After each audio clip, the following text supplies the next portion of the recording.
Hello there, people of the internet. I am out here on this grueling hot Florida day full of wasps and humidity, plenty of sunshine. I am testing out cast bullets. Cast bullets have a lot of pros and they have a lot of cons. One of the main pros is that they are easy to DIY make at home, but they have their limitations. With a jacketed bullet, you don't really have to worry about velocity all that much, but with a lead bullet, you have to worry about leading inside your barrel. If the bullet goes too fast, it'll like tear itself up and the friction will melt the lead and it'll just leave a bunch of deposits inside your barrel, and that will significantly hinder accuracy. So if we're talking about like pistol rounds, those do really well with cast bullets because they don't really get all that much velocity. Same thing with like large bore rifle calibers, like say 44 Magnum or 45-70. Those tend to work really well in their lower velocity forms with lead bullets. So lead just has its disadvantages, with lack of better terminology. And we see those disadvantages really well whenever it comes to using cast lead bullets inside of a like small bore high velocity rifle cartridge, like typically your 30 caliber cartridges, 8mm, 7mm, 6.5s, things like that. Things that send a super small bullet in comparison to like the large bore rifle calibers like 45 caliber and up.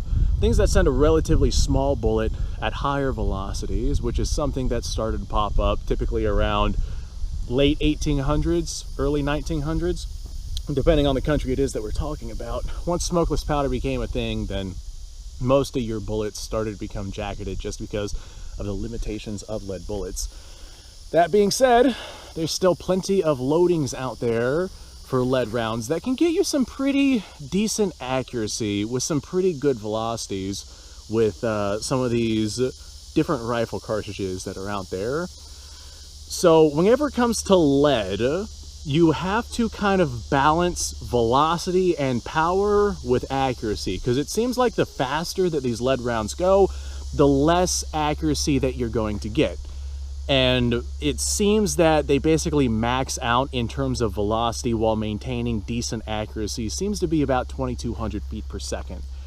So with my cast bullet testing, I'm trying to aim for around that 2,000 feet per second mark. And there's a lot of loadings out there for a lot of these cartridges that allow me to reach those particular ballistics. So today we're looking at 303 British. And all of the bullets that we have are either a 180 or 185 grain projectile, and they're all a 312 diameter projectile. All of these rounds are going to be cast lead, they're going to be a hard cast, and they're also going to have a gas check on them. They're all lubed up appropriately. But what I'm out here testing is I have several different styles of projectile that I want to test. I have a Roundnose 180 grain cast lead round. I have a Flatnose 180 grain cast lead round.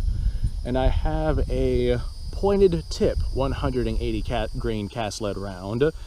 I want to see which one of these is going to be more accurate with 303 British. We're firing them from my #1 Mark III SMLE, very stereotypical rifle that you would normally see with these rounds. And there's nothing real special about these rounds that I'm using here, other than they are cast lead rounds with a gas check, and I loaded them up to be able to run at 2,000 feet per second.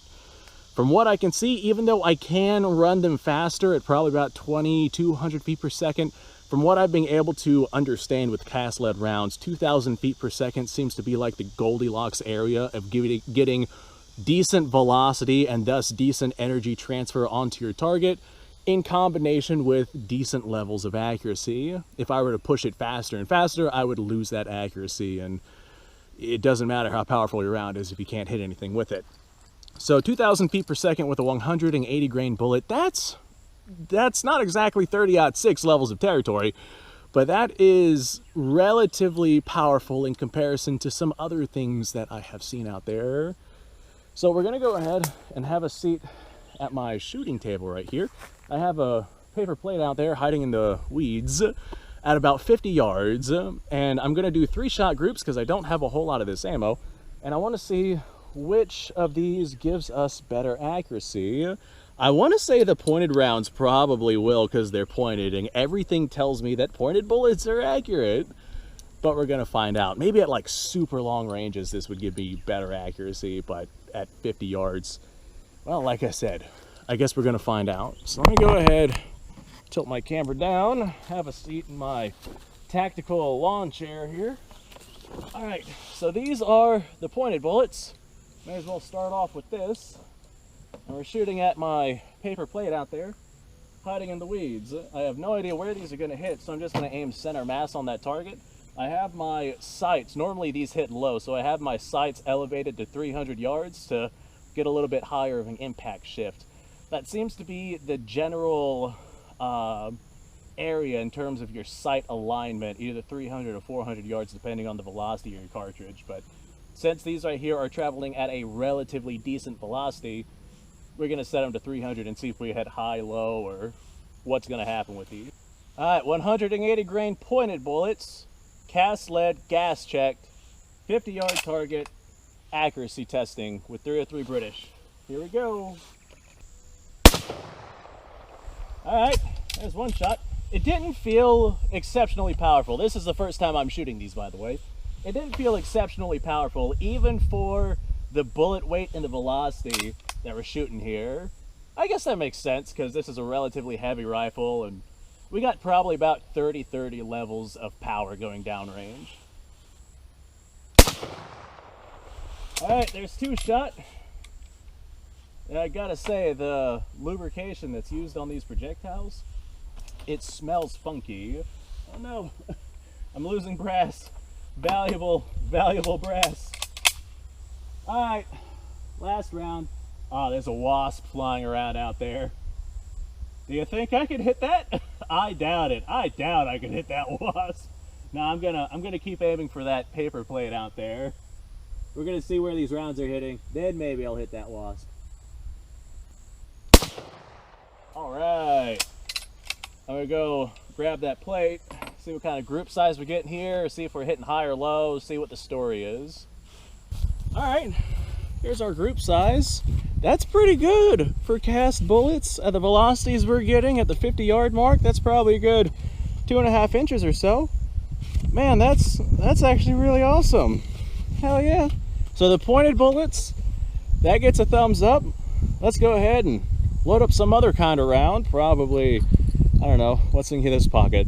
The round nose ones. Let's see what kind of accuracy we get with the round nose bullets.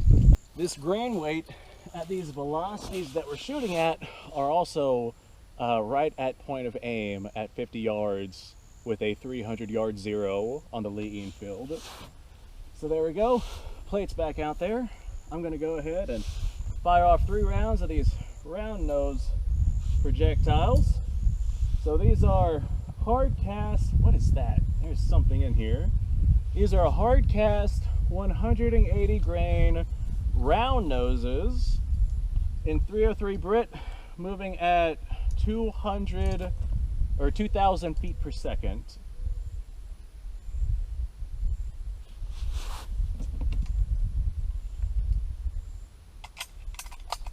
I do want to say that this magazine I have in this particular rifle is not great. I should probably look into investing in another 303 Brit mag. Come on, baby. Don't be like that. These are very delightful to shoot. They definitely have some recoil behind them, but they're not like smash your shoulder with a hammer levels of recoil. Like, I have fired 303 British rounds, like your heavier bullets loaded to some super spicy specs that are traveling way faster than they probably should be. That is just crippling in terms of velocity. All right, sending it again.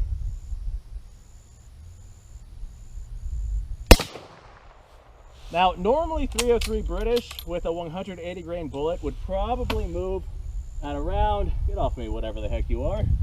It would probably move at probably 24 to 2,500 feet per second, somewhere around there. So it would normally be much more powerful than what we're using here, but what we're using here, see, this, oh no, it worked that time. Why?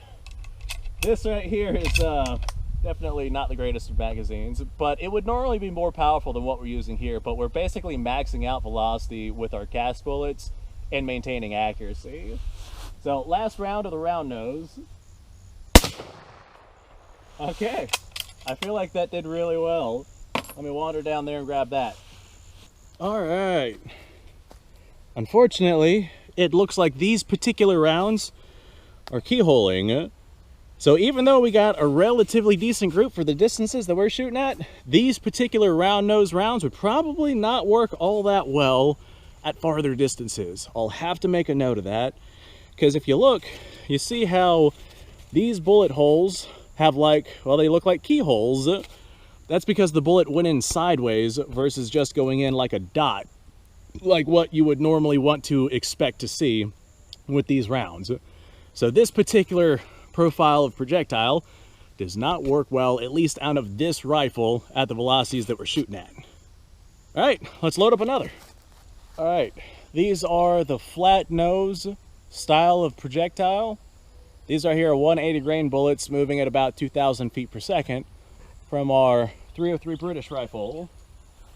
Gonna load these bad boys up, shoot them at a target at 50 yards, see what kind of accuracy we get. All right, Flatnose rounds, test number 1. Those are smoky. All right, second round. Whew. That's got a little bit of recoil behind it. All right, there's our 3 rounds of the Flatnose projectile. I'm gonna grab that plate, we'll look at it. All right, well, these rounds are absolutely keyholing. We see 1, 2, and probably 3 right here. Those are not round holes. They're supposed to be round holes, but those are not.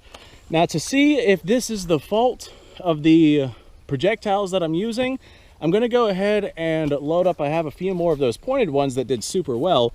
I'm gonna load up the pointed rounds with a fresh plate, because this one's basically had it. And we're gonna see if those keyhole, because it might just be we have some leading starting to build up inside of our rifle. These are hard cast bullets. They are gas checked. They're only moving at about 2,000 feet per second. But some rifles just are more prone to getting leading inside of them, and that might be what we're seeing here, which is what's causing the keyholing effect. We still had pretty gosh darn good accuracy at 50 yards for some keyholing bullets, but I don't think we'd see much good accuracy out past that point. So we're gonna reshoot. I got 2 rounds left of the pointed ones, and those pointed ones did not keyhole. Let's see if those ones are keyholing. All right, second test with the pointed bullets. I got 2 rounds left. We're seeing if these are keyholing. If they do keyhole, we know we probably have a leading problem inside of the rifle. If they don't keyhole, then the rifle does not like those styles of bullets that we were using that caused keyholing. So let's load up and test these. All right, firing 2 rounds. Here we go. Round number 1 and round number 2. All right, let me wander out there, grab that plate, and see what these look like. Okay, well, as we can see right here, we got 1 round that is a nice circle, and then the plate actually turns sideways for the second round. So this does look like it's a little wider than it's supposed to be, but that's not a keyhole just because the plate was sitting like this after I hit it with that first round. So these pointed bullets are in fact not keyholing. So in the beginning I said, I think the pointed bullets are going to be more accurate. We can see that they are in fact more accurate because for whatever reason, this particular rifle seems to like that particular bullet style. So I'm going to have to make a note of that. And I'm going to have to make a note on how it does not like these particular bullet styles. And this is something that comes with testing your particular loadings in your particular rifle. Like if I came out here with another #1 Mark III and I ran these rounds, maybe that #1 Mark III would be super accurate with them. This particular rifle, even though all of these bullets are the same diameter and the same bullet weight with the same exact charge. It just seems to like those pointed bullets better. The other ones, we have keyholing issues. And that's just something that comes from testing your loads with your rifle. So that's kind of one of the main reasons why I wanted to load up several different styles of projectile to come out here and run through this rifle so I can see what it does and what it does not like. And I know that it prefers the pointed projectile style bullet types. Okay, cool. Well, that is certainly good to know about this particular rifle. Now I know the style of bullet that I have to run through it. Just for fun, I'm gonna inspect the rifle real quick, see if we have any leading problems that popped up. No, with the nice hard casts, well-lubed, gas-checked projectiles we're firing at only about 2,000 feet per second, I don't see any leading problems inside of that rifle, which is really good. So this is not the only testing that I'm doing with this rifle. I want to get out here with some heavier weight bullets because for some reason cast lead rounds seem to prefer the heavier weight bullets. I thought that 180 grain might be heavy enough to get us some really good accuracy, but instead we got keyholing. So I'm going to go ahead and probably load us up with some 210, potentially 220 grain projectiles. And this will be for another video. I just don't have the stuff to be able to load that right now with where I'm currently at. So very interesting. So 303 British, 180 grain. It does not like all of the cast bullets that I shoved through it. So I guess bullet profile does in fact matter. All of these bullets were identical in weight for the most part. The very, very minute differences in weight is not enough of a difference to actually make a difference. But all of these were the same weight, they were the same charge, going through the same rifle, same cartridge, same everything, just a different profile of bullet. They were all gas checked, they were all a 312 diameter projectile, and yet we see the results. Now that is cool, that is interesting, that's not something I was expecting. Thanks for watching, folks. I appreciate your time. Like, subscribe, share. Description below has a link to all sorts of stuff. Go check it out. You guys go off, have yourself a fantastic day, and I will see you on the next episode.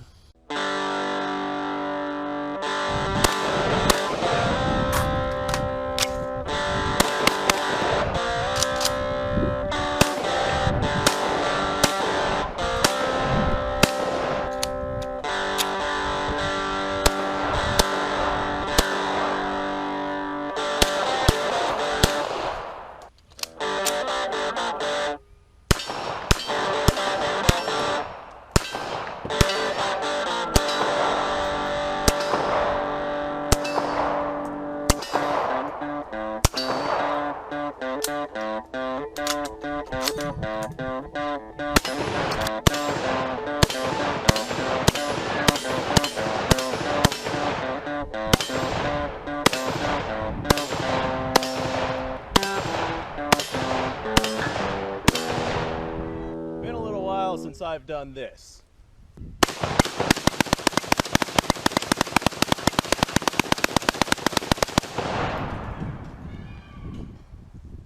Bonnie and Clyde be damned.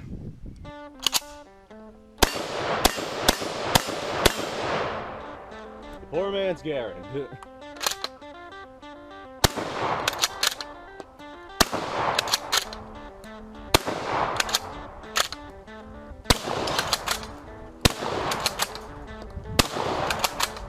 Shame that bolt action shotguns aren't more mainstream.